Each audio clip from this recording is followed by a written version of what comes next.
Alam mo yung pakiramdam na sobrang saya mo sa isang lugar, pero deep inside alam mong may araw na kailangan mo namang umalis. Ganito yung bakasyon ko sa Mindanao. Bago ko simulan ang lahat, intro muna tayo. Ako nga pala si Giraw, na 3 years naging OFW sa Saudi, na ngayon mahigit 1 dekada ng OFW sa Dubai. Pagka uwi ko, parang gusto kong sulitin agad ang bawat oras. Hindi naman kailangan ng bonggang lakad o mamahaling lugar para maging masaya. Minsan, sapat na yung makasama mo ang mga kamag-anak mo, makapagkwentuhan, magtawanan, gumala at magkaroon ng oras para sa isa't isa. Kaya habang nandito ako, talagang ini-enjoy ko. Gumala kami, nakapunta sa iba't ibang lugar, nakakita ng magandang tanawin, at syempre, hindi mawawala ang pagkain. At pagkatapos, may matamis na pinya naman. Simple lang, pero ang sarap sa pakiramdam kapag kasama mo ang mga taong matagal mo nang hindi nakasama. May mga pagkakataon na habang kumakain kami, nagtatawanan at nagkukwentuhan. Napaisip ako, sana ganito na lang palagi. Sana hindi kailangan matapos ang bakasyon. Sana hindi kailangan magbilang ng araw.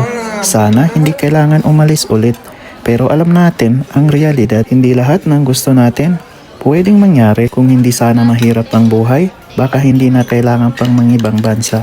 Baka mas piliin pa natin manatili sa lugar kung saan komportable tayo, kung saan malapit tayo sa mga taong mahalaga sa atin. Pero minsan, kailangan nating lumayo dahil may mga pangarap tayong gustong maabot, may mga responsibilidad na kailangan nating harapin, at may buhay na kailangan nating ipagpatuloy. Kaya kahit masaya ang bawat araw ng bakasyon, may maliit na parte sa puso ko na nalulungkot kasi alam kong darating na naman yung araw na kailangan kong mag-impake, yung araw na babalik na naman ako sa abroad, at yung araw na kailangan kong iwan muna ang mga masasayang sandali at bumalik sa trabaho at sa realidad ng buhay. At siguro, ito yung mahirap sa pagiging OFW. Hindi lang yung pagod ka sa trabaho, hindi lang yung malayo ka sa sariling lugar, kundi yung pakiramdam na sana tuwing umuwi ka, parang kailangan mong habulin ang oras. Kailangan mong sulitin ang bawat minuto. Kailangan mong gumawa ng maraming alaala bago dumating ang araw ng pag-alis. Kaya ngayon, ayoko munang isipin ang malungkot na parte.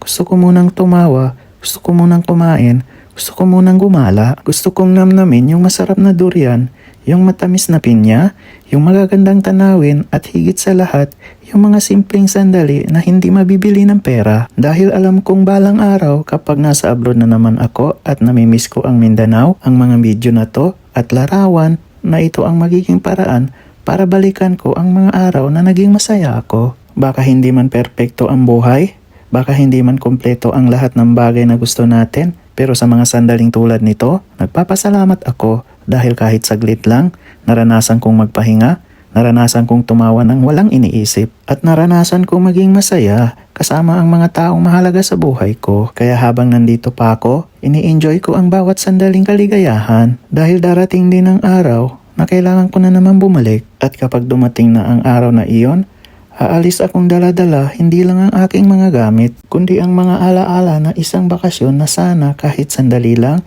ay hindi ko makalimutan. Dahil minsan, ang tunay na yaman ng isang taong malayo sa sariling bayan ay yung mga masasayang alaala na naghihintay sa kanya kapag siya ay umuwi. Paano ba yan? Hanggang dito na lang muna. Ako nga pala si Giraw, OFW, motivated.